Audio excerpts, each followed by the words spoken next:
Good day, bestie. So, meron naman tayong new video today.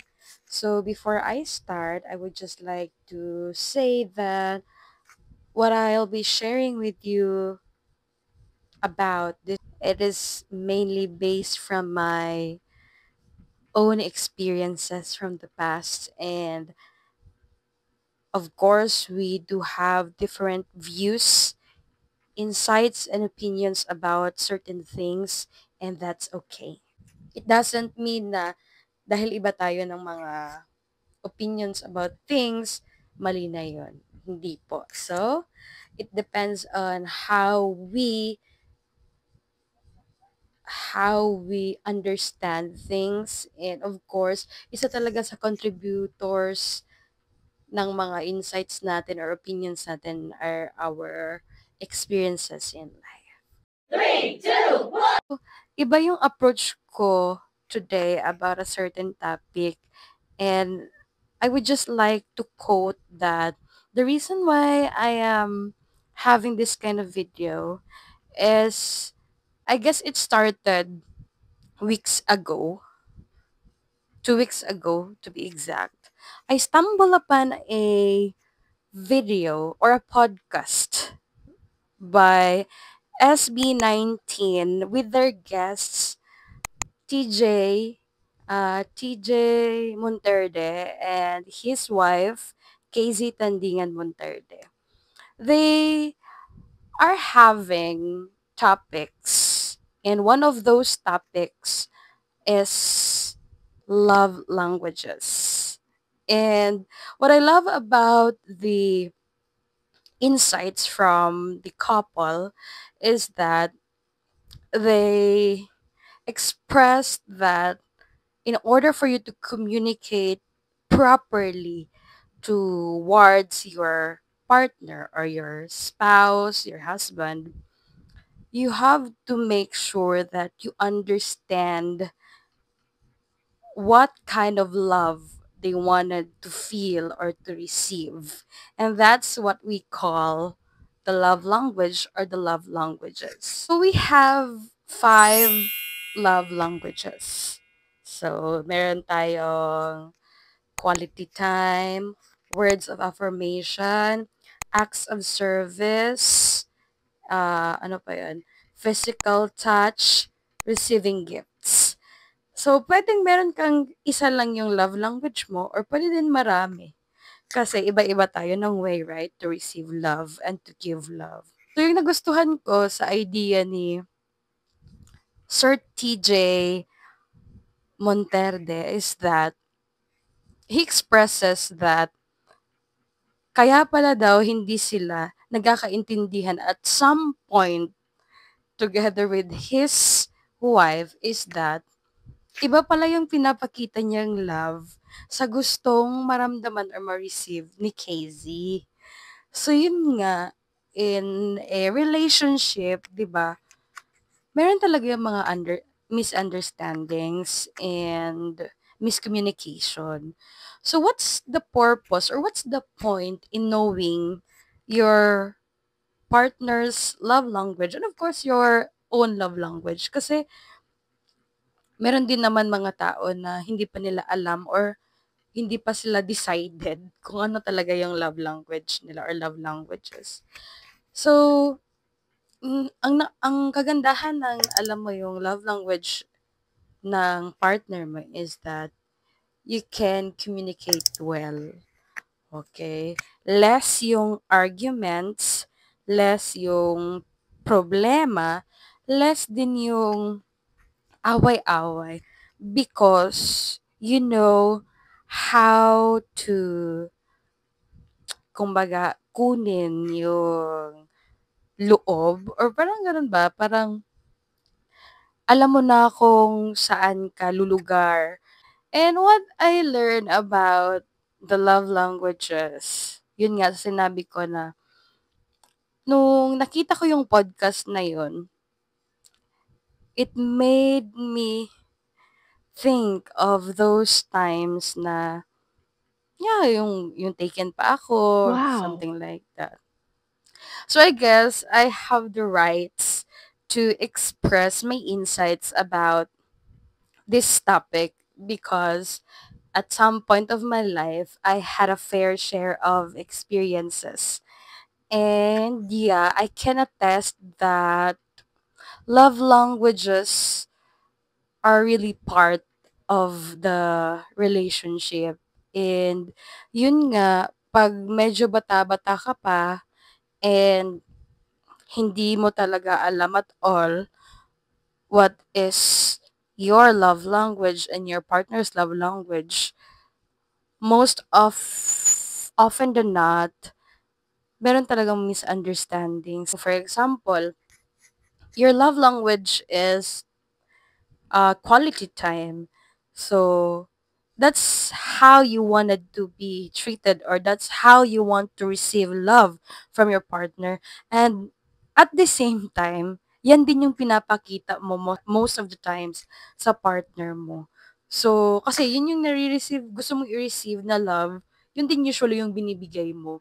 Where in fact, may tendency na hindi yun ma-receive ng partner mo because iba pala ang love language niya or love languages niya. What if yung love language ng partner mo is words of affirmation, tapos yung binibigay mo is quality time. So parang hindi talaga nagmamatch or hindi totally maramdaman ng partner mo yung love na binibigay mo. It's because iba kayo ng views or iba kayo ng way of receiving love. So, when we say words of affirmation, di ba yung, "Ah, ang ganda mo naman, ang gwapo mo naman, wow, you're so smart, I love you," ganun, parang, so, lahat ng magagandang salita, na-appreciate nila because that's how they wanted to be loved, to receive love. And at the same time, pag mali or hindi tama yung binibigay mo na love sa kanila, you will feel like you're not appreciated, 'di ba? May mga times na, "Oh, I'm giving him or her time. I'm giving her gifts." Bakit parang hindi niya na-appreciate or she or he is not doing something in return? Parang gano'n. So, I realized, yeah, I had done the same. Yung I feel like may mga times na I wonder, bakit hindi niya nare-reciprocate yung binibigay ko na love? And ngayon ko lang na-realize na maybe because iba yung love language niya. Very crucial talaga yung love language sa isang relationship. And let's not judge right away our partners or ourselves kasi tao lang tayo. Meron tayong mga kahinaan. And in order for us to surpass that, kailangan nating kilalanin ang sarili natin. Firstly, bago ang partner natin. Right?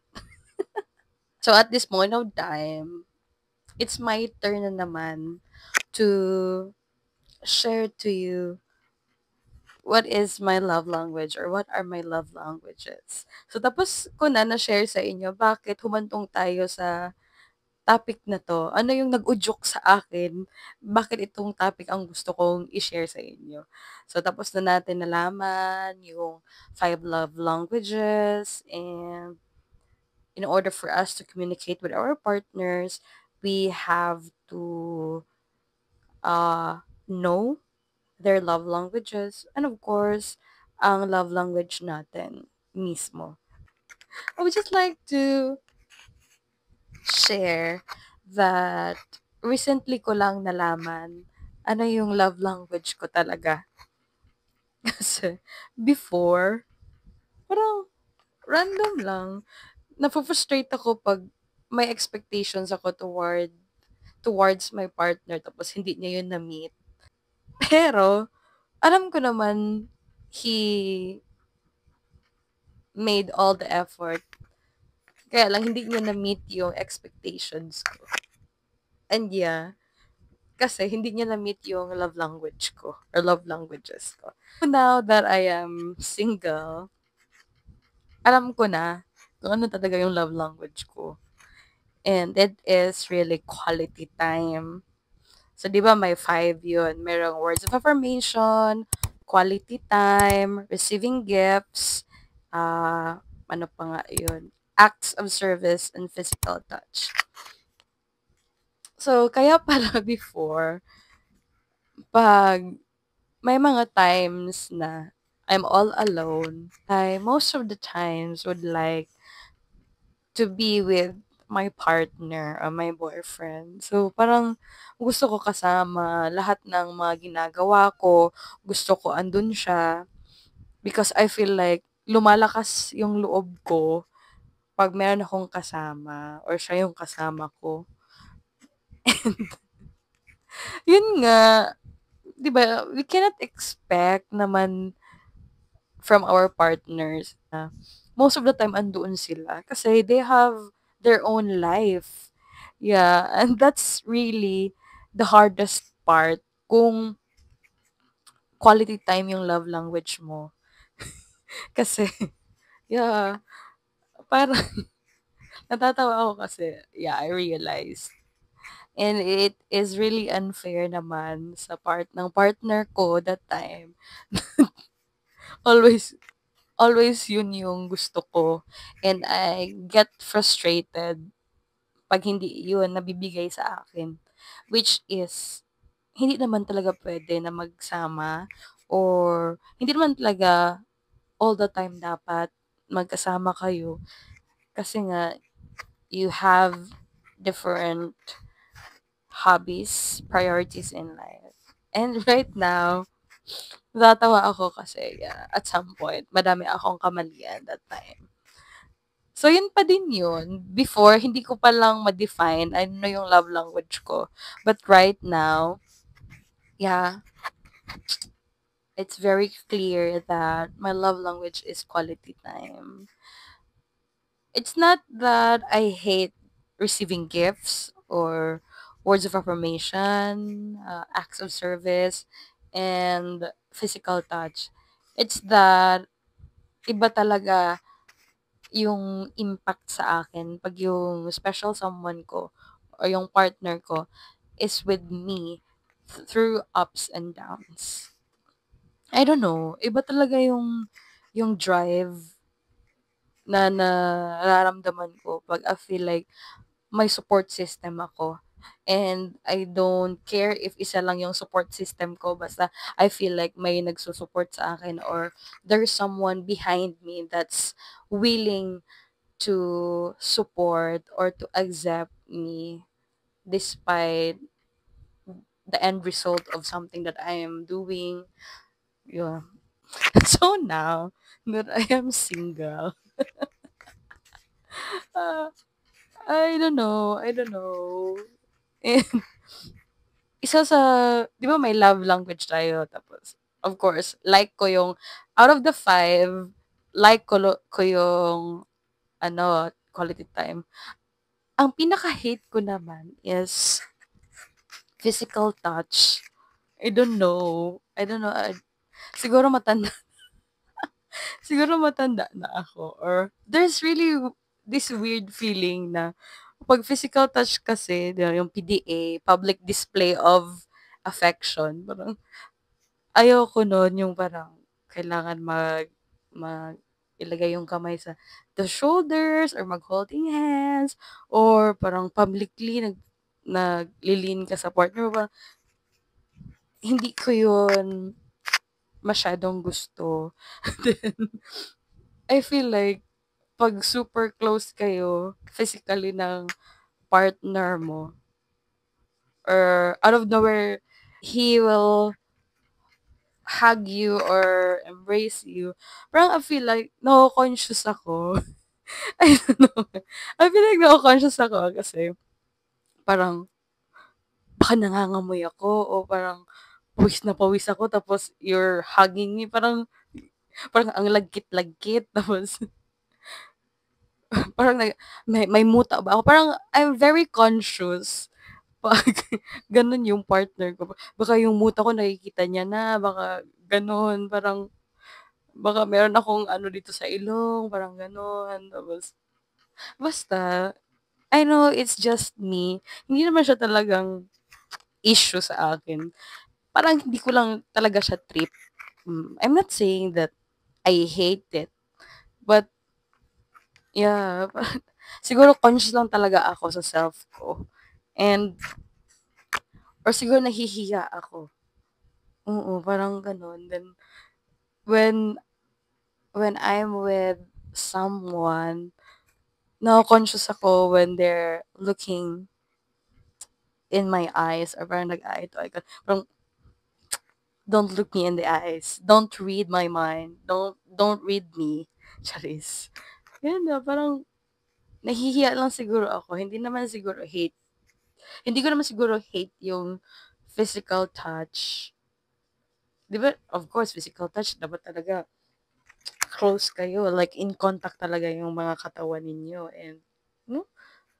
Pero, alam ko, marami-rami rin yung my love language na physical touch. And, I'm not judging you, ha? That's okay. That's fine. Kasi may mga, ano din, parang, may mga tao rin talaga na parang, nabuboost yung loob nila pag their partners their partner does those things physically, like hugging them, holding their hands, parang ganon. It's their support system, right? So, yun lang. Parang, you know what? I like this kind of video kasi I'm learning. I'm learning at the same time.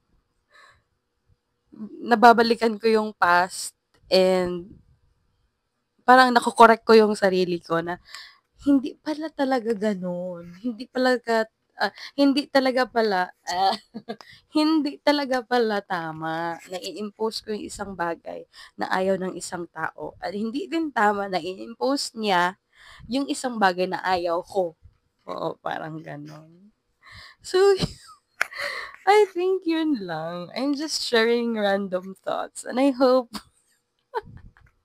you find this kind of topic educational. Hindi naman wala naman akong tinuturo sa inyo. I'm just sharing. Yun nga, no?